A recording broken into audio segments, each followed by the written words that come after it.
What is it that witches bring to this show? We've got vampires, werewolves, shapeshifters. What do witches bring? Witches bring a sort of ability for people who are humans, who are born humans, who are not born any kind of supernatural character, to access magic in nature. So that's a little bit of a different thing. And also, the witches that, as they exist at the beginning of the season, are a catalyst for attracting a larger power. So you've got your Wiccans who sort of are, green, ecological goddess, earth-oriented, and then you've got other people who are more into dark, dangerous black magic. We have witches this year who are wreaking havoc on Pam's life, Eric's life, everybody's life in our world. And it is quite something what is in the minds of these True Blood writers and creators, the things that they think up for us, and then we have to try to figure out how to shoot. It is so fun. You've got your own witchcraft thing kind of going on your own. Are those worlds going to collide, the other witches and your story, or is it going to remain? Yes, it's going to collide, and Lafayette and Hastings are going to find themselves sort of right in the thick of things with the witches and the vampires. And then it's going to turn into one big mess. It's so much fun. It's a complete, like I said, it changes him completely. His memory is erased, and he has no idea. He's very vulnerable, very insecure, and he's still physically strong, but he doesn't even know that yet. He doesn't. He's like a big child suddenly, and very naive and very innocent, and it's so much fun. It's because he's completely like the polar opposite of who Eric really is. I'm loving it. I really am. Well, what's hilarious this season is that he's now been bestowed this sort of sense of authority, not only in the sort of his work environment because he's now a sheriff's deputy, but he has to look after this entire village. So if anyone should not have this sense of authority, it's Jason Stackhouse, and I think it's hilarious to sort of put someone like that in the position, but it's also kind of intriguing to see what they're going to do and how they're going to handle it.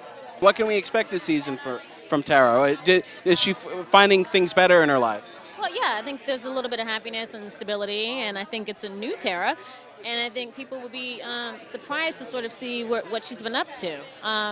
Yeah, it's all pretty cool, and then, kind of chaos starts again. Before we started shooting the season, Deborah and I are dorks, and we get together and rehearse all the time. And so we said maybe we just told ourselves that all the warnings people had about vampires and people not working, maybe that's for everybody else. So maybe our love is so special that they'll never get to us, kind of thing.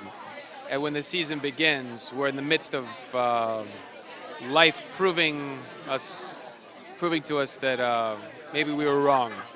Things are very tough, but we're trying to keep strong and have all our hope and optimism, and it's like thing after thing that's just a challenge. What can we expect, so as far as you know, from them this season? It's all going to change. They're going to be ugly and awful. No.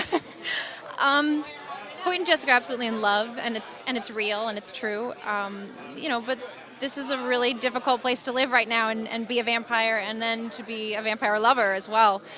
So there's a lot of obstacles in their way and in the way of their happiness at the moment. Andy is still the sheriff, proudly so, enforcing the laws at weird times and for weird reasons. And he, I think he can sense a sort of imminent struggle and conflict coming into the town, but it's nothing compared to the one inside. He's really fighting some battles inside. So Terry's a father-to-be. Are we going to see the baby this season? And will the baby, if we see it, be a demon child at all? Well, I don't want to label it demonic, but yes, we are going to see it. And Terry is oblivious to the fact if it's good, bad, or indifferent. He loves it unconditionally, although he may have to eventually admit to himself that something ain't right with the baby. We're going to see the baby this season, I've been told. Demon child or not? You really think I can tell you that? I don't even know who told you that you're going to see a baby. All I know is that last we saw Arlene, the baby was on board.